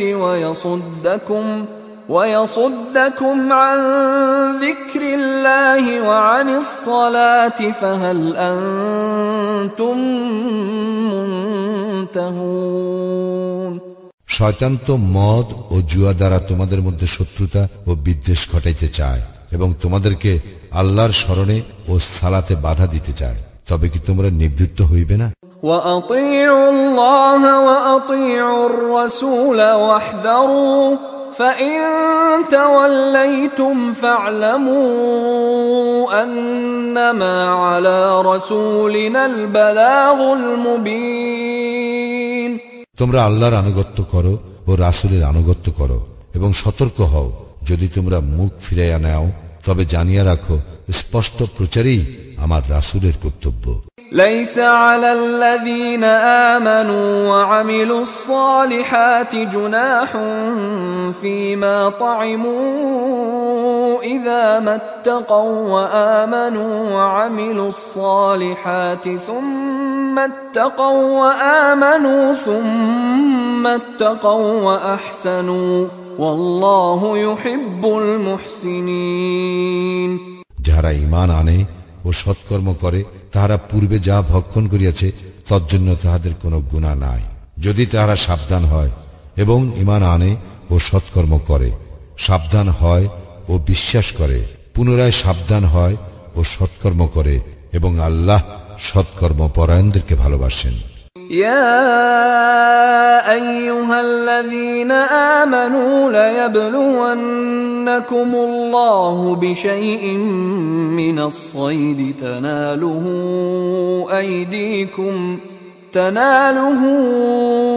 أيديكم ورماحكم ليعلم الله من يخافه بالغيب فمن اعتدى بعد ذلك فله عذاب أليم হে মুমিনগণ, তোমাদের হাত ও বর্ষা যাহা স্বীকার করে সে বিষয়ে আল্লাহ অবশ্যই তোমাদেরকে পরীক্ষা করিবেন, যাহাতে আল্লাহ অবহিত হন কে তাহাকে না দেখিয়াও ভয় করে। সুতরাং ইহার পর কেহ সীমা লঙ্ঘন করিলে তাহার জন্য মর্মন্তুর শাস্তি রহিয়াছে। يا أيها الذين آمنوا لا تقتلوا الصيد وأنتم حرم ومن قتله منكم متعمدا فجزاء مثل ما قتل من النعم يحكم به ذوى عدل منكم هديا بالغ الكعبة أو كفارة طعام مساكين أو عدل ذلك صياما ليذوق وبال أمره عفى الله عما سلف ومن عاد فينتقم الله منه والله عزيز ذو انتقام। হে মুমিনগণ, ইহরামে থাকাকালে তোমরা শিকার জন্তু হত্যা করিও না। তোমাদের মধ্যে কেহ ইচ্ছাকৃতভাবে উহা হত্যা করিলে যাহা সে হত্যা করিল তাহার বিনিময় হইতেছে অনুরূপ গৃহপালিত জন্তু, যাহার ফয়সালা করিবে তোমাদের মধ্যে দুইজন ন্যায়বান লোক কাবায় পেরিতব্য কুরবানি রূপে, অথবা উহার কাফফারা হইবে দরিদ্রকে খাদ্য দান করা কিংবা সমসংখ্যক সিয়াম পালন করা, যাহাতে সে আপন কৃতকর্মের ফল ভোগ করে। যাহা গত হইয়াছে আল্লাহ তাহা ক্ষমা করিয়াছেন। কেহ উহা পুনরায় করিলে আল্লাহ তাহার শাস্তি দিবেন এবং আল্লাহ পরাক্রমশালী শাস্তিদাতা। أحل لكم صيد البحر وطعامه متاعا لكم وللسيارة وحرم عليكم صيد البر ما دمتم حرما واتقوا الله الذي إليه تحشرون। তোমাদের জন্য সমুদ্রের শিকার ও উহা ভক্ষণ হালাল করা হইয়াছে, তোমাদের ও পর্যটকদের ভোগের জন্য। তোমরা যতক্ষণ ইহরামে থাকিবে ততক্ষণ স্থলের শিকার তোমাদের জন্য হারাম। তোমরা ভয় করো আল্লাহকে, যাহার নিকট তোমাদেরকে একত্র করা হইবে। جعل الله الكعبة البيت الحرام قياما للناس والشهر الحرام والهدي والقلائد ذلك لتعلموا أن الله يعلم ما في السماوات وما في الأرض وأن الله بكل شيء عليم। পবিত্র কাবা গৃহ, পবিত্র মাস, কুরবানির জন্য কাবায় প্রেরিত পশু ও গলায় মালা পরিহিত পশুকে আল্লাহ মানুষের কল্যাণের জন্য নির্ধারিত করিয়াছেন। ইয়া এই হেতু যে তোমরা যেন জানিতে পারো যাহা কিছু আসমান ও জমিনে আছে আল্লাহ তাহা জানেন এবং আল্লাহ তো সর্ববিষয় সর্বজ্ঞ। ই'লামু আন্নাল্লাহা শাদীদুল ইকাব ওয়া আন্নাল্লাহা গফুরুর রহিম। জানিয়া রাখো, নিশ্চয়ই আল্লাহ শাস্তিদানে কঠোর এবং আল্লাহ পরম ক্ষমাশীল, পরম দয়ালু। ما على الرسول إلا البلاغ والله يعلم ما تبدون وما تكتمون। প্রচার করাই কেবল রাসূলের কর্তব্য, আর তোমরা যাহা প্রকাশ করো ও গোপন রাখো আল্লাহ তাহা জানেন। قل لا يستوي الخبيث والطيب ولو أعجبك كثرة الخبيث فاتقوا الله يا أولي الألباب لعلكم تفلحون। বলো, মন্দ ও ভালো এক নয়, যদিও মন্দের আধিক্য তোমাকে চমৎকৃত করে। সুতরাং হে বোধ শক্তি সম্পন্নরা, আল্লাহকে ভয় করো যাহাতে তোমরা সফলকাম হইতে পারো। يا أيها الذين آمنوا لا تسألوا عن أشياء إن تبد لكم تسؤكم وإن تسألوا عنها حين ينزل القرآن تبد لكم عفى الله عنها والله غفور حليم. হে মুমিনগণ, তোমরা সেই সব বিষয়ে প্রশ্ন করিও না যাহা তোমাদের নিকট প্রকাশ হইলে তাহা তোমাদেরকে কষ্ট দিবে। কুরআন নাজিলের সময় তোমরা যদি সেই সব বিষয়ে প্রশ্ন করো তবে উহা তোমাদের নিকট প্রকাশ করা হইবে। আল্লাহ সেই সব ক্ষমা করিয়াছেন এবং আল্লাহ ক্ষমাশীল, সহনশীল। قد سألها قوم من قبلكم ثم أصبحوا بها كافرين. তোমাদের পূর্বেও তো এক সম্প্রদায় এই প্রকার প্রশ্ন করিয়াছিল, অতঃপর তাহারা উহা প্রত্যাখ্যান করে। ما جعل الله من بحيرة ولا سائبة ولا وصيلة ولا حام ولكن الذين كفروا يفترون على الله الكذب وأكثرهم لا يعقلون. বাহিরা, সাইবা, ওয়াসিলা ও হাম আল্লাহ স্থির করেন নাই, কিন্তু কাফিরগণ আল্লাহর প্রতি মিথ্যা আরোপ করে এবং তাদের অধিকাংশই উপলব্ধি করে না। وَإِذَا قِيلَ لَهُمْ تَعَالَوْا إِلَى مَا أَنزَلَ اللَّهُ وَإِلَى الرَّسُولِ قَالُوا حَسْبُنَا مَا وَجَدْنَا عَلَيْهِ آبَاءَنَا أَوَلَوْ كَانَ آبَاؤُهُمْ لَا يَعْلَمُونَ شَيْئًا وَلَا يَهْتَدُونَ.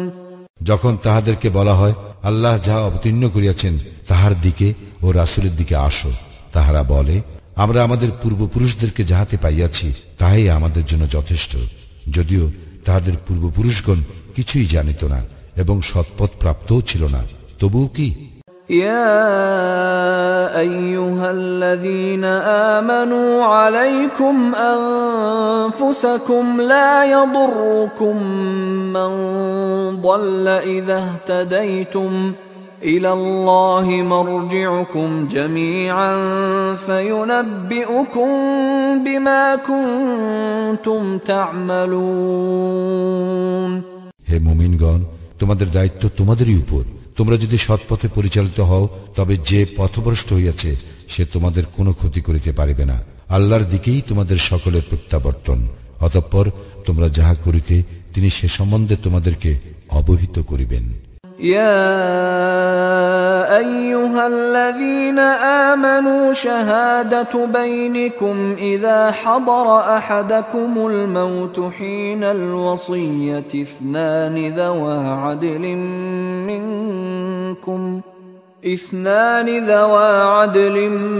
منكم أو آخران من غيركم إن أنتم ضربتم في الأرض فأصابتكم مصيبة الموت تحبسونهما من بعد الصلاة فيقسمان بالله إن ارتبتم لا نشتري به ثمنا ولو كان ذا قربى ولا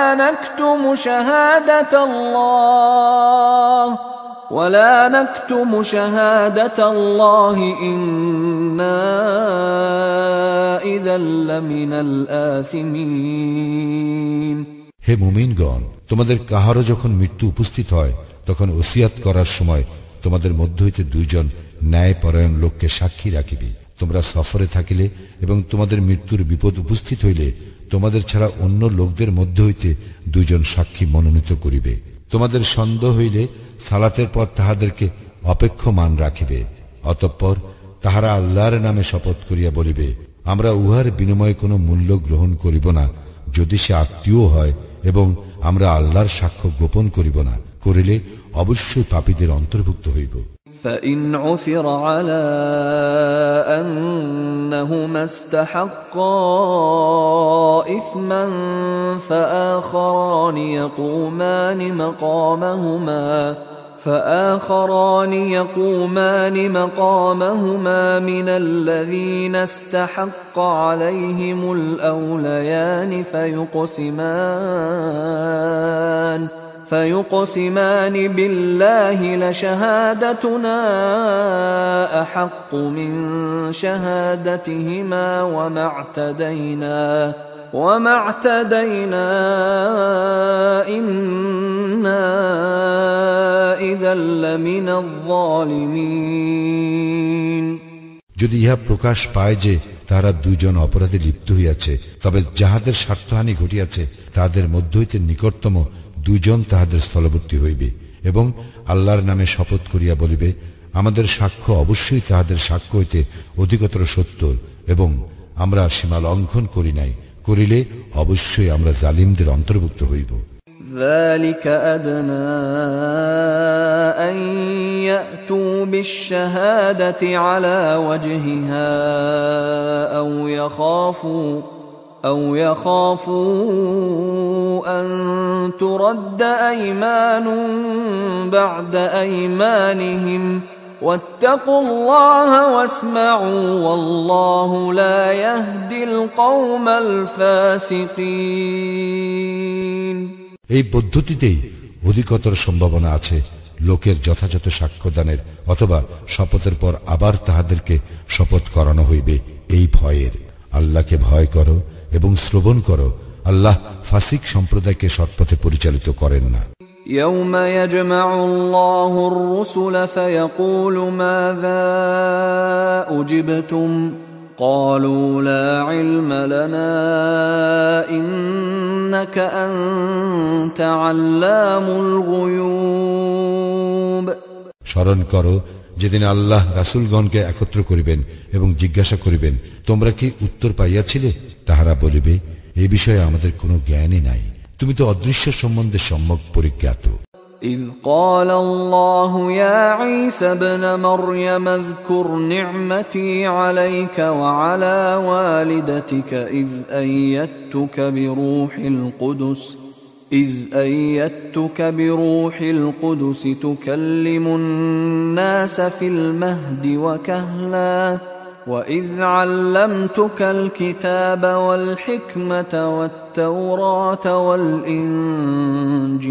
والإنجيل وإذ تخلق من الطين كهيئة الطير بإذني فتنفخ فيها فتكون طيرا بإذني وتبرئ الأكمه والأبرص بإذني وإذ تخرج الموتى بإذني وإذ كففت بني إسرائيل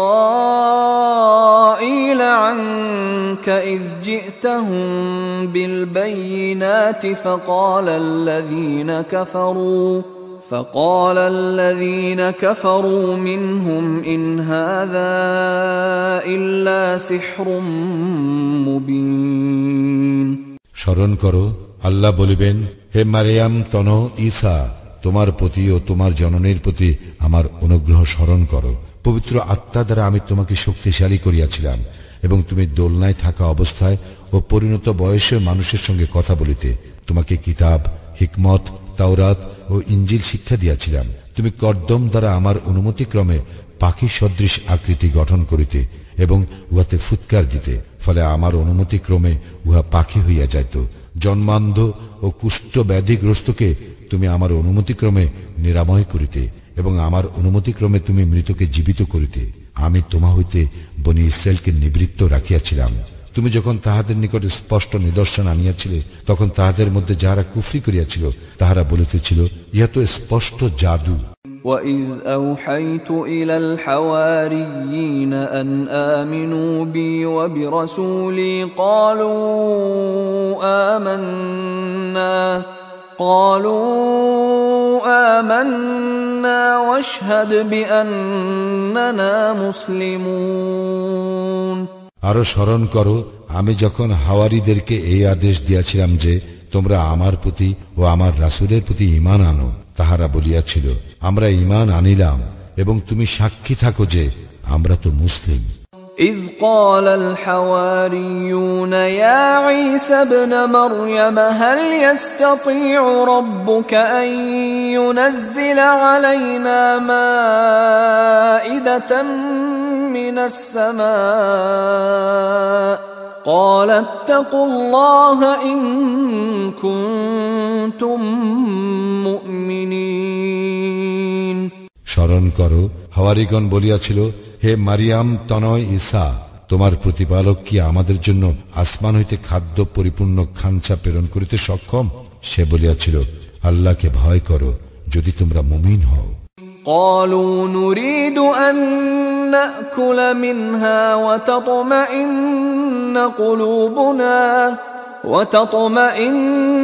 قلوبنا ونعلم أن قد صدقتنا ونكون عليها من الشاهدين। তাহারা বলিয়াছিল, আমরা চাই যে উহা হইতে কিছু খাইব ও আমাদের চিত্ত প্রশান্তি লাভ করিবে, আর আমরা জানিতে চাই যে তুমি আমাদেরকে সত্য বলিয়াছ এবং আমরা উহার সাক্ষী থাকিতে চাই। قال عيسى ابن مريم اللهم ربنا أنزل علينا مائدة من السماء تكون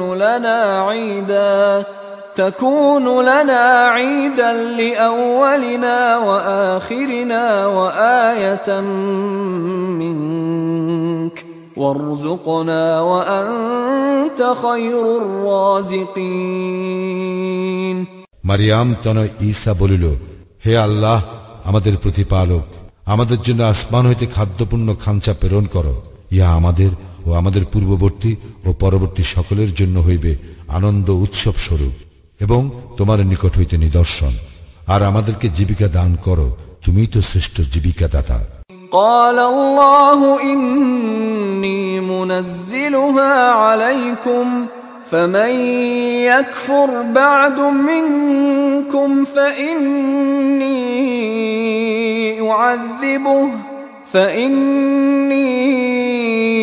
أعذبه عذابا لا أعذبه أحدا من العالمين।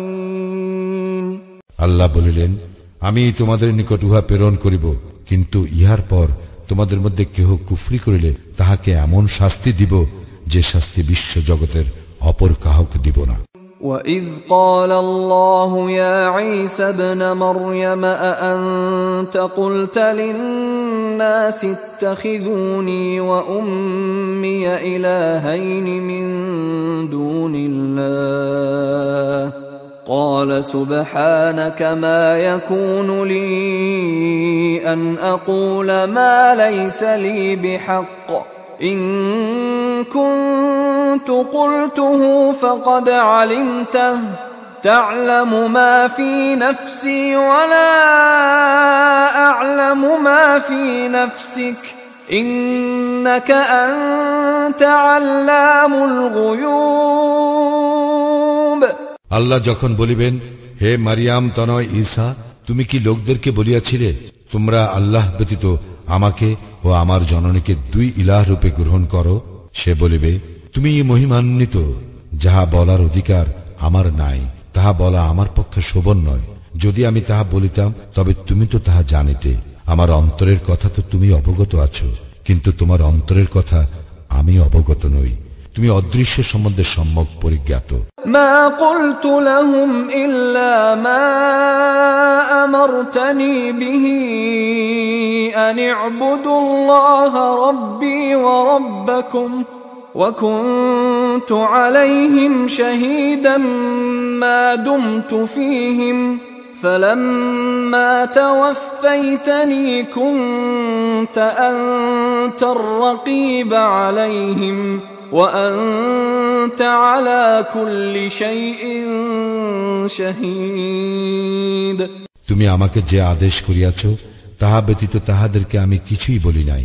তাহা এই, তোমরা আমার প্রতিপালক ও তোমাদের প্রতিপালক আল্লাহর ইবাদত করো, এবং যতদিন আমি তাহাদের মধ্যে ছিলাম ততদিন আমি ছিলাম তাহাদের কার্যকলাপের সাক্ষী।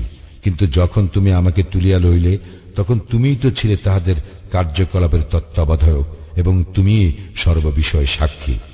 ইন তুআযিবহুম ফাইন্নাহুম ইবাদুক ওয়া ইন تغفر لهم فإنك أنت العزيز الحكيم তুমি যদি তাহাদেরকে শাস্তি দাও তবে তাহারা তো তোমারই বান্দা, আর যদি তাহাদেরকে ক্ষমা করো তবে তুমি তো পরাক্রমশালী, প্রজ্ঞাময়।